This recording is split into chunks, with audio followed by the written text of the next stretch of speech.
Okay, we are going over the final exam, the study guide for the final exam in the macroeconomics. So we're going to go over the first 20 tonight, and it shouldn't take the whole hour.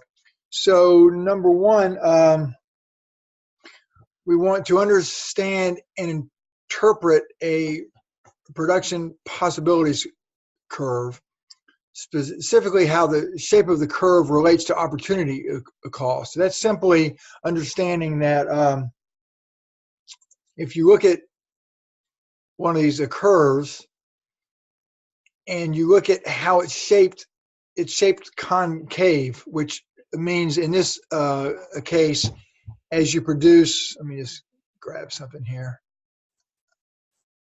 Oops. As you produce more,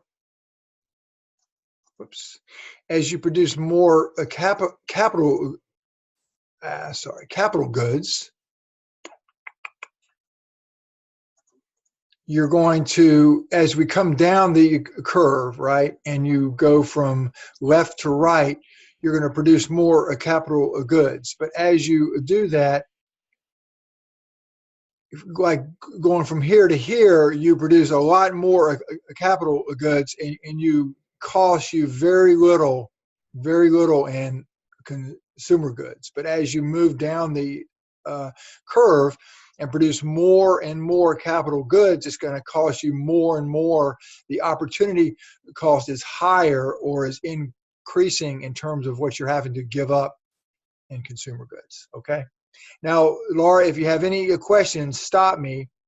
If okay. not, I'll just keep going, okay? So the whole point here is as you produce more of one good, the opportunity cost or your ability to, or you're actually having to give up more of the other good. That's all about, okay? Number two. Understand how government policies that encourage technological development affect aggregate supply and price level.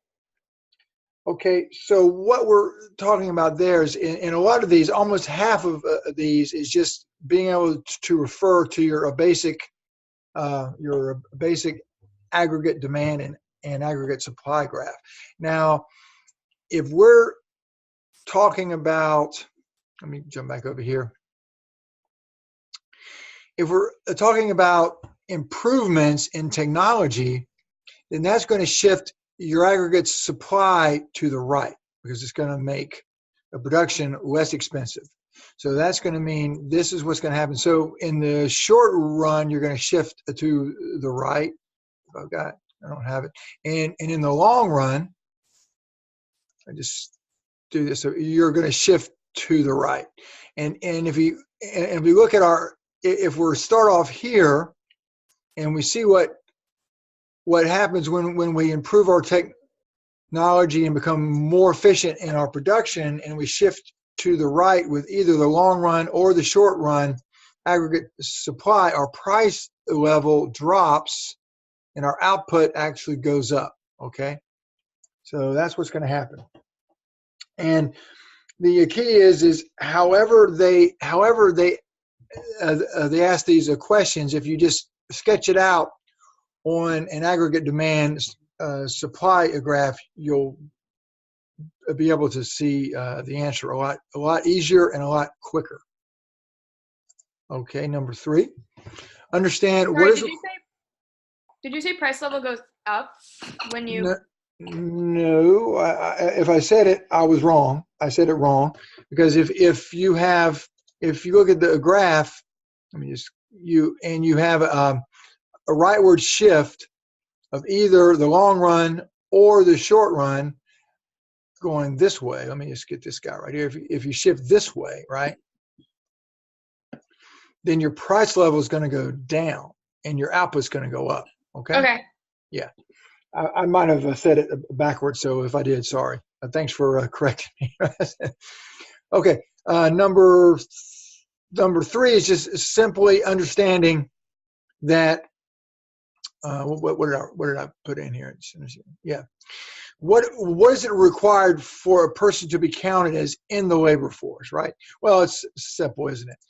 Either you're working or you're looking for work. So if a person who is retired or just doesn't want to work, even if they're young, I mean, even if they're, not old or not even if they're an adult, 30 or 40 years old, a person has to be actively seeking employment before they're actually considered in the labor force. Okay. Number 4 is going to require us to look at a couple of graphs. So let me scoot you up there. Number 4, understand the effect expansionary fiscal policy will have on real gross domestic product and the nominal interest rate. Okay, so first of all, it's important to understand what expansionary fiscal policy is. And whoops, let me jump back over. So that would be either increase government spending or lower taxes, which would increase consumption. Either way, expansionary fiscal policy is going to shift your aggregate demand curve to the right. So you're going to go from here up to here, which means that you're going to get a higher output, real GDP, and a higher price level. Okay. So what happens when we shift the aggregate demand to the right? It means our money demand over here in the money market. Because see, here's the thing that's really going to be helpful for you. If you know, like when you see in a question nominal interest rate, where were we? 5? Where were we? Yeah, right here. You should know that the graph you want to look at is the graph that has that as a variable, nominal interest rate. And that graph is this one right here with the money market, with the money supply, which is controlled by the Federal Reserve, and money demand, which will shift to the right if aggregate demand shifts to the right, or if investment, if any one of these go up here, right, that's going to shift the aggregate demand to the right. Okay. Well, if any one of these first 3, consumption, government spending, or investment, so that's going to shift it to the right, which is going to mean there's going to be more money in demand because there's more demand in general, which means the interest rate nominal is going to go up. Okay, that's the key right there.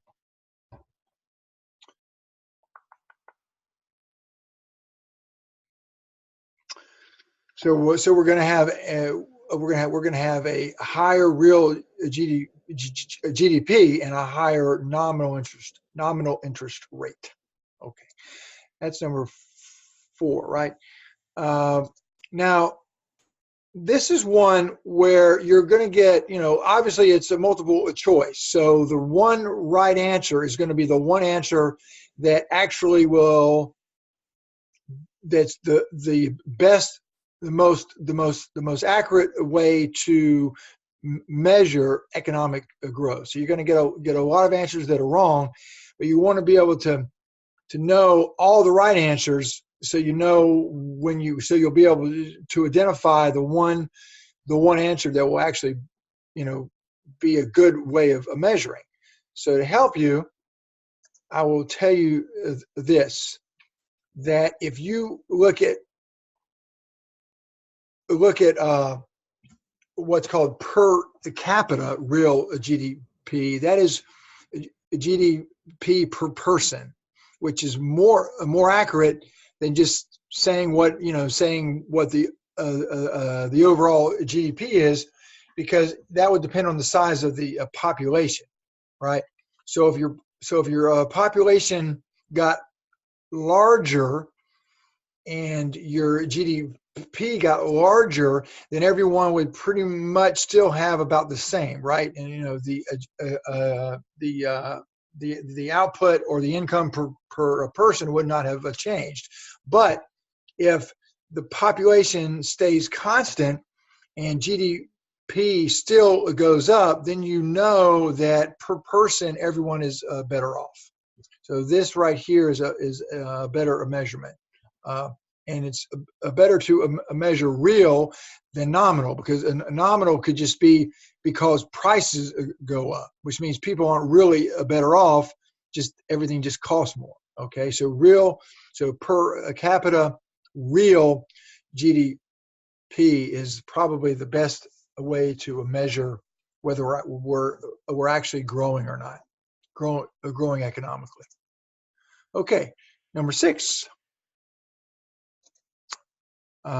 Understand the implications of the long run Phillips curve. Now, what I meant by that is, if you look at the graph, you can see that the long run Phillips curve is perfectly inelastic, which means that no matter what the inflation rate is, no matter what it is, right, from here all the way to here, if it's low or if it's high, the long run, what we call full employment, stays the same. Okay, so that tells us that in the long run, we're always going to come back to full employment, regardless of the inflation rate. Oh, okay, so we call that if we look at this, the short run curve, we can say that there is a trade-off between the inflation rate and the unemployment rate. If we bring the rate of unemployment down, we tend to get higher inflation. So we call that a trade-off in the short run, because we want unemployment to be low. We also want inflation to be low. So we can't get both in the short run. We can get one or the other, theoretically, right?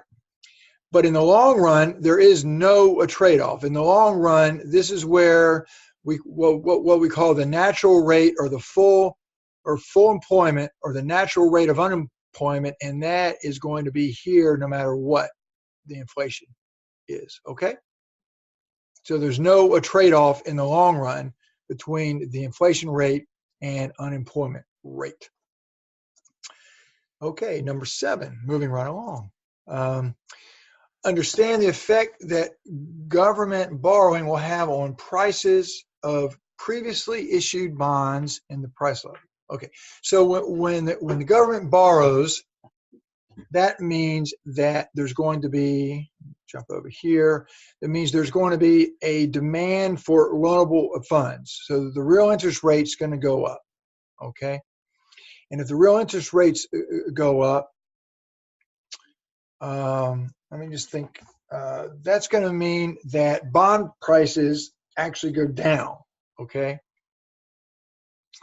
And if real interest rates go up, I'm trying to remember why I've got this one right here, in here. I'll come to that in a minute. Anyway, if real interest rates go up, money demand goes up, that's going to mean that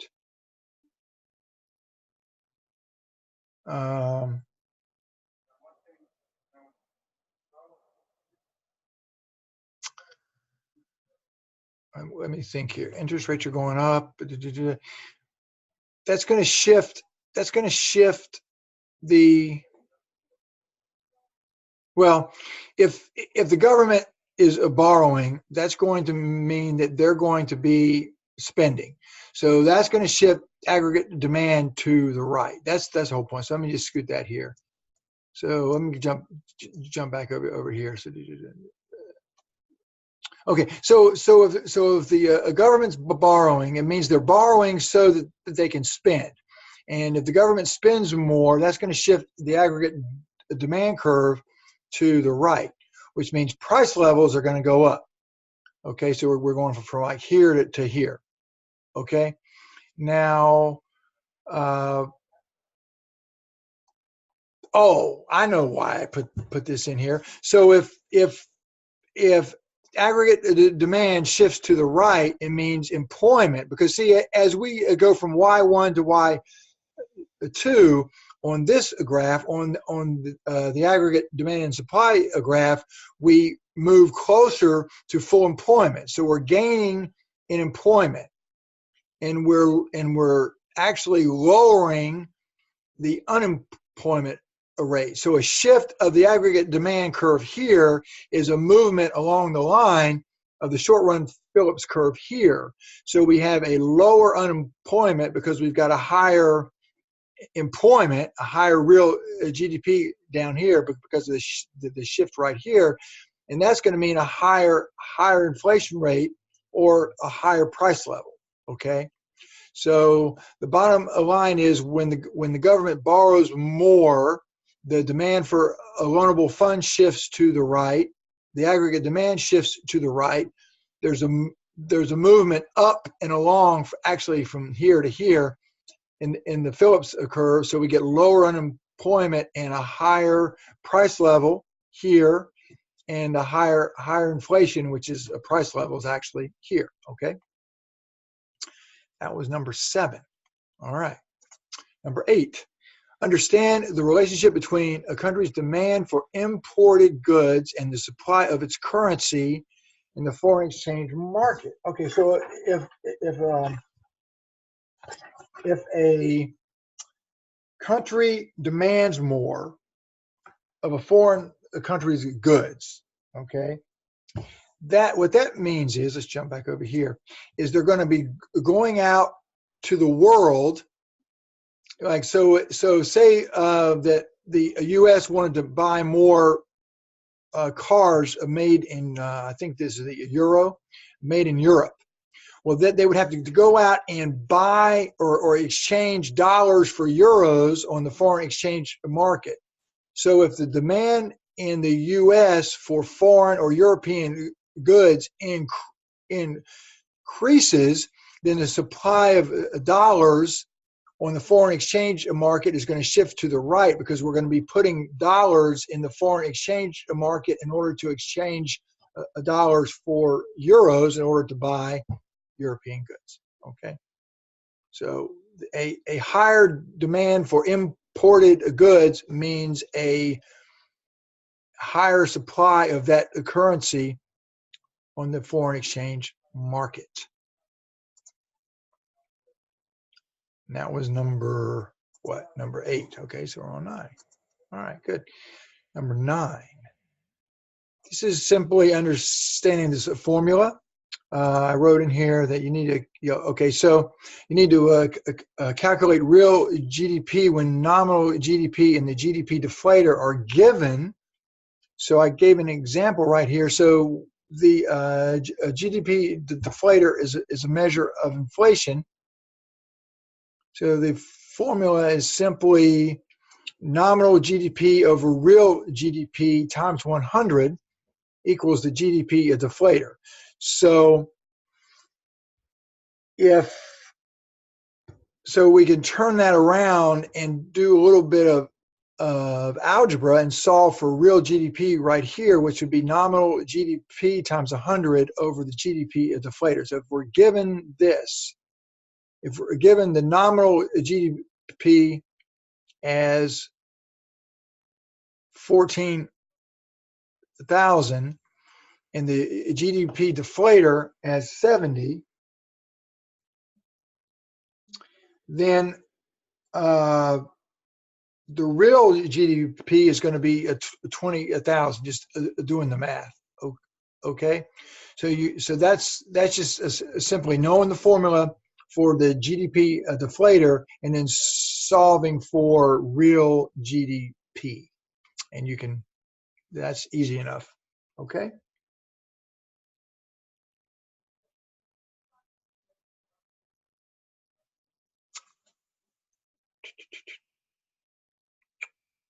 And just as a reminder, or just something to think about, if deflator is less than 100, then the nominal is going to be smaller than the real. And typically the deflator is more than 100. Typically the nominal is more than the real. Okay, just so I didn't want you to think this is how it always is. This is more, this situation right here is probably unusual. Okay. Number 10. Understand how a country's economy will be affected if the government reduces business taxes. Okay, well, if you think about that, that's going to incentivize investment, right? So the graphs we want to look at is simply you're going back to your basic aggregate demand and supply graph, and when investment goes up, right here, you can see in the function, or here, it's going to shift the aggregate demand curve to the right, which means that we get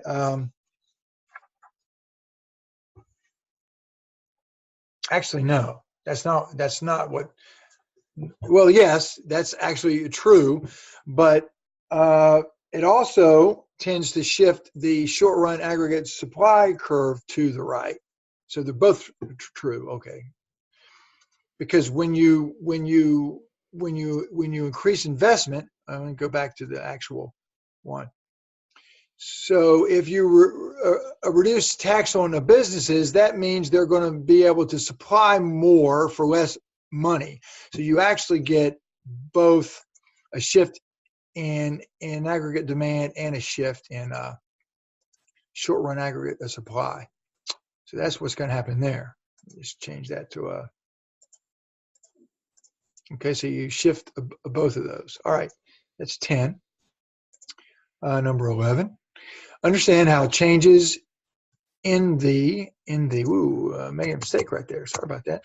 In the supply and or demand of a good or service will affect. Okay, so this is going back to the basics. Okay, so if we look at, and this is just going to be a matter of sketching a simple supply and demand graph. So let's just say a what if here. Let's say what if, first of all, where am I? Okay, what if we say we're going to shift supply to the left and demand to the left, right? What's going to happen here is it's going to, for sure, make output go down, right? But when they both shift to the left, we're not sure exactly whether price goes down or not, because it depends on how much that shift is. Okay, so whatever the equation is, you'll be able to figure out the answer if you just draw this simple graph and do the shifts. Okay, so if we were looking at something that was going to make the price go up and the quantity go down, okay, what would make the price go up and the quantity go down? We could say, well, if we shifted the supply to the right and we shifted the demand to the right,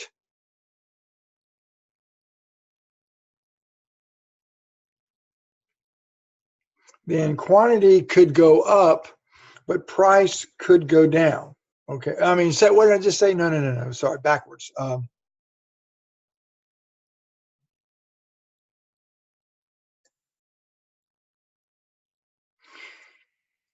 Well, actually, you could do either way. If you started here and you shifted the demand curve to the right and the supply curve to the right far enough, you would actually get an increase in both. Well, you'd get a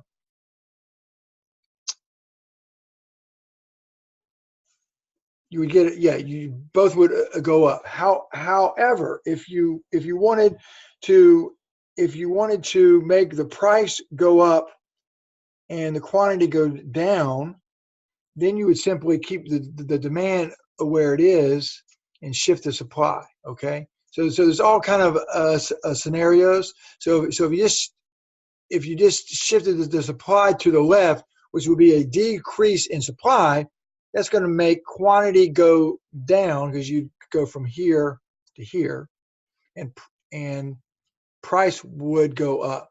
So anyway, if without giving you the answer, I would say that if you drew this really quickly and just looked at it, you won't have any problem with that question at all. Okay. Understand how an increase or a decrease in inventories will affect GDP. Okay. Well, the key here is that typically firms borrow the capital to increase their inventory. So if they borrow it, it means that means investment's gonna go up. Okay. So if firms are increasing their inventories, they're most likely increasing their investment spending. Okay, that's number 12. Simple enough. Number 13 is another formula, and what I've said right here is calculate the dollar amount of the money supply when given the real GDP price level and the velocity of money. Okay, Laura, are you there? Have I lost you? Are you still there? No, I'm still here. Just checking. Okay, you're so quiet. Okay, and you're invisible. Let's see. So what we want to do here is look at the formula, which I have right here, and this is where M is the money supply, V is the money velocity, P is the price level, and Y is the real GDP. Okay. So if we want to solve for the money supply, we simply change this to M equals PY over V. And just as an example, let's say that money velocity is 2 right here, price level is 4, and real GDP is 20,000, then it would simply be 4 times 20,000 over 2, which would mean M, or money supply, equals 40,000. So that's just a matter of knowing the formula for money velocity and then solving for money supply. Okay. Number 14. Let's see what that is. Identify specific physical and monetary policies that will increase or reduce the price level. Okay. And that's number.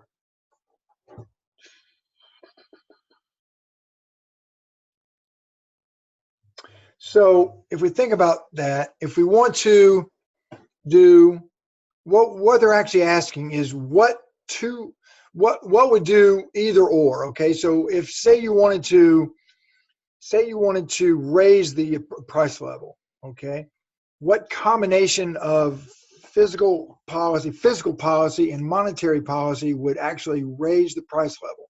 Well, if we look at our graphs again, we can see that if we used expansionary fiscal policy, which would be either increasing government spending or lowering taxes, that's going to shift the aggregate demand to the right, which is going to make our price levels go up. And if the Federal Reserve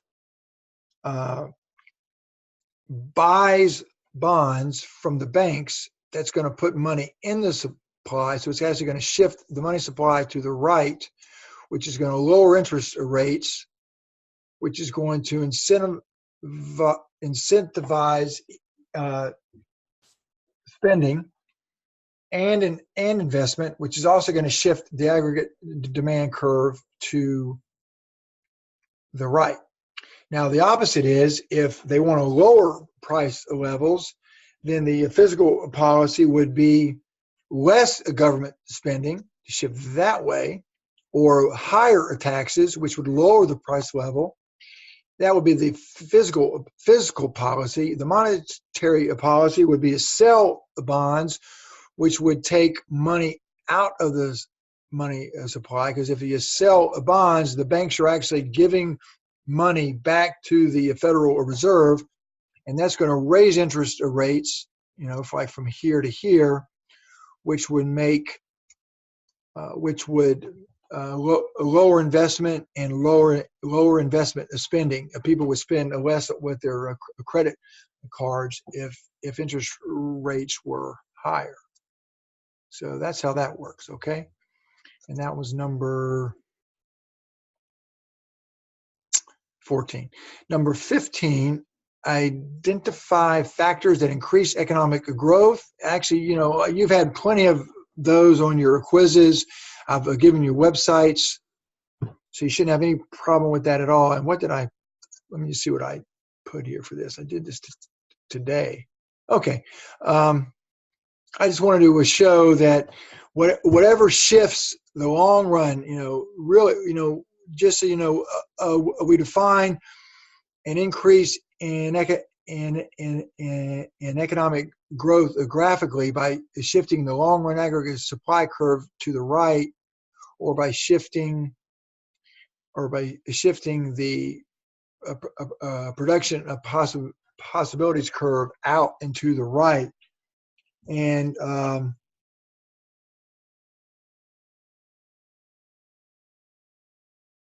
so there's a lot of things that would increase economic growth.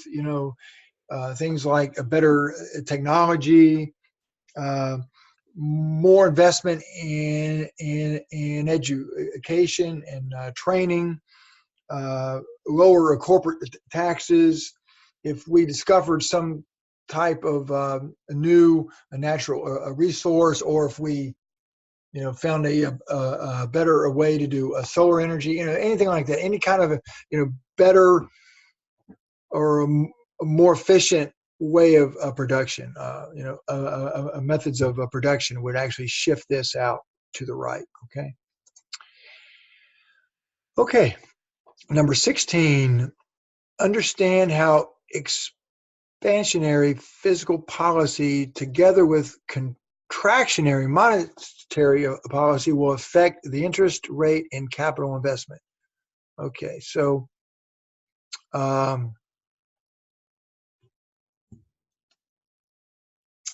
so what's going to happen if we use expansionary? Let me just look and see what I put in here for that one, what I showed you guys. Okay, so if we use expansionary fiscal policy, that's going to shift the aggregate demand to the right. Okay, so that is going to mean that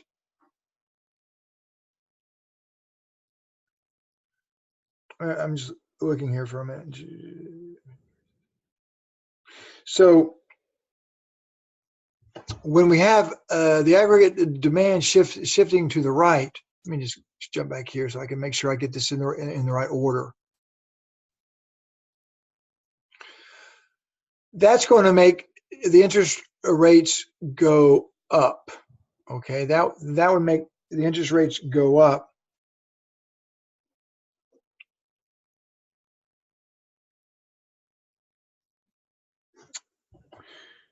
Okay, let's see, increase interest rates, and if we're going to, if the central bank comes back over here, let me just come back over here. If they actually sell bonds, that's going to shift this to the left, which makes interest rates go up. Okay, which makes interest rates go up. This one's sort of tricky, and I'm trying to help you without actually giving you the answer. So if this shift right here, as you can see, will make interest rates go up. And what I said was, what would you? It's got to do two things.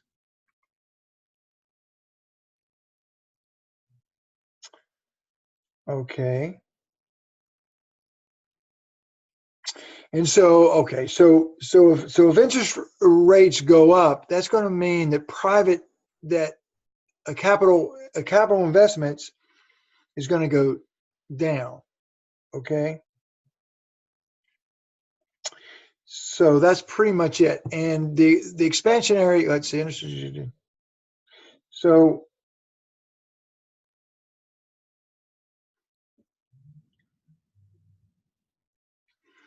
so the key here is that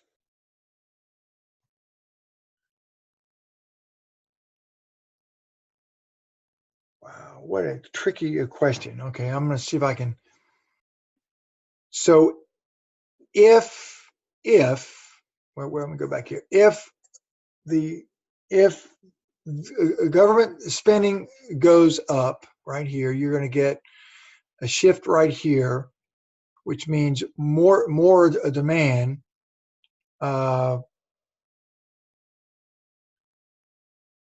What I'm trying to figure out for you guys is why. Okay, what would make you want to shift this instead of the other way? Because the question's asking it in a funny way, and so I want to try to actually. I'm going to come back to that one. I'm going to keep going and return to 16 because I want to look at that again, but I don't want to do it right now because we'll finish up here.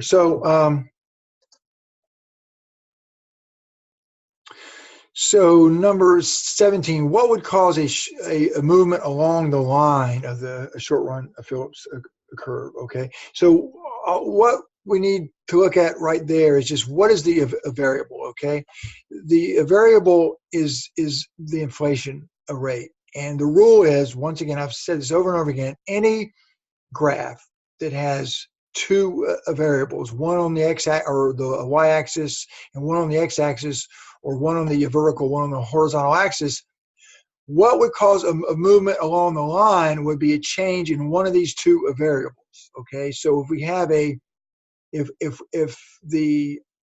we think that there's going to be a higher rate of inflation, that's going to cause a movement from A to B. Okay, because that means we're expecting more inflation, so it tends to happen, and we tend to get higher unemployment and higher price levels. So any change in one of these two variables would cause a movement along the line of the short run of Phillips curve. Okay, that's easy enough.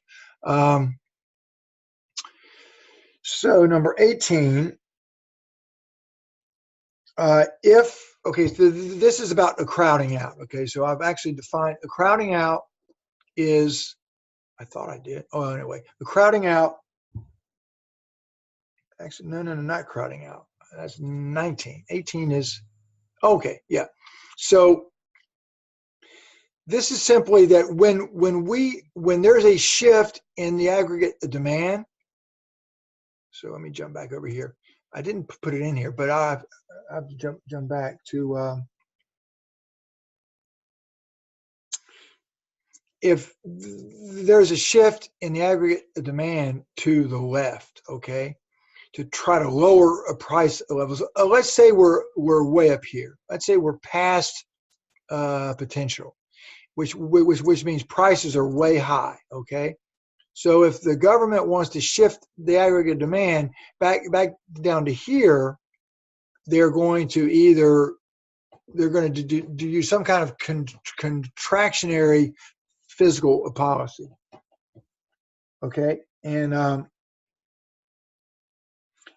that's going to reduce price levels, okay, from here to here, okay.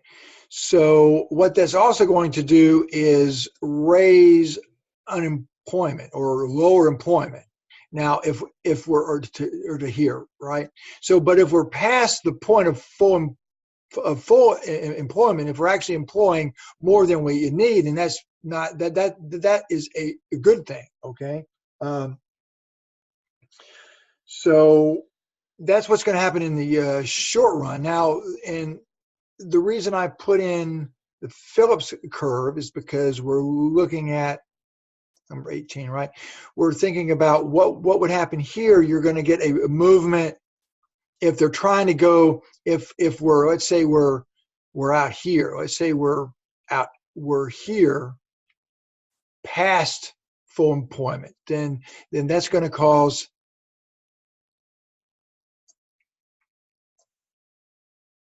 let's see.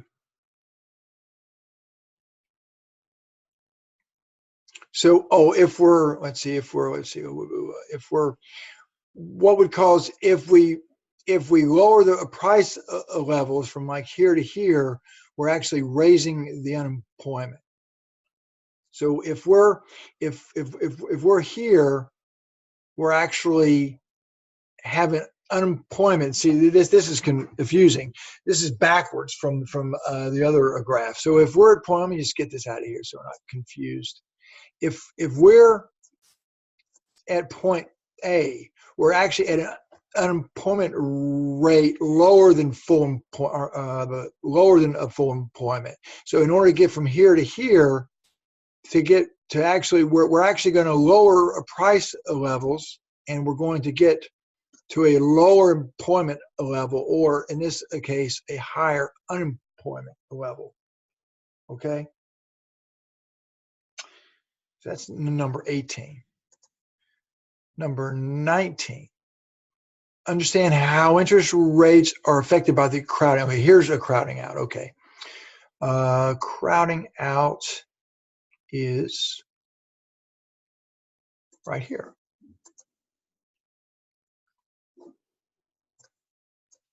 Actually, before I go any further, I'm going to highlight the one that I want to go over again the next session, because I want to look at that again, because that's so tricky. I didn't 19.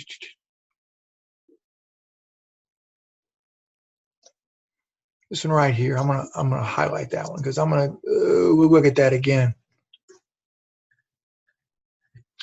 because that's a little bit weird. Okay, so we're on number 19, right? Yeah. What time is it getting to be? This goes by quick. Okay, wow, 7:53. Okay, so as you should know, crowding out is a situation where personal consumption of goods and services and investments by a business are reduced because of increased government spending and a deficit financing, sucking up all of the available financial resources and raising interest rates. And so that means, and this is the investment and the demand graph. That just simply means the government is borrowing more, so they're having to take money away from private investors. So you're going to get a movement along the line, which means less money is going to be invested privately, and the real interest rate is going to go up. Okay, and that's pretty much what crowding out is. And the other thing I wanted to point out is that you only get the crowding out when you're at your maximum production, right? When you're spending on a private sector spending and your government spending. If you plotted it on a production possibilities curve, if you were on the curve, then you would get crowding out, because there'd have to be a trade-off. You'd have to either do more of one and less of the other. However, if you were lower than your potential in your if your economy was functioning like at point C, lower than its full potential, then the government could spend, and it would not could borrow and spend, and you would not get as much, or you would not get the same crowding out, which is why that the only time the government should really borrow a lot and spend a lot is if we're in a recession and we're at point C here, somewhere in here, versus operating at full potential, which is anywhere along this curve right here. Okay, I want to explain that. So number 20, and the last one we're going to be doing tonight, and that is understand the relationship between real GDP, the population, and real GDP per capita. Okay, that's pretty simple. That just means that you need to understand that obviously per capita real GDP is a measure of real output per person.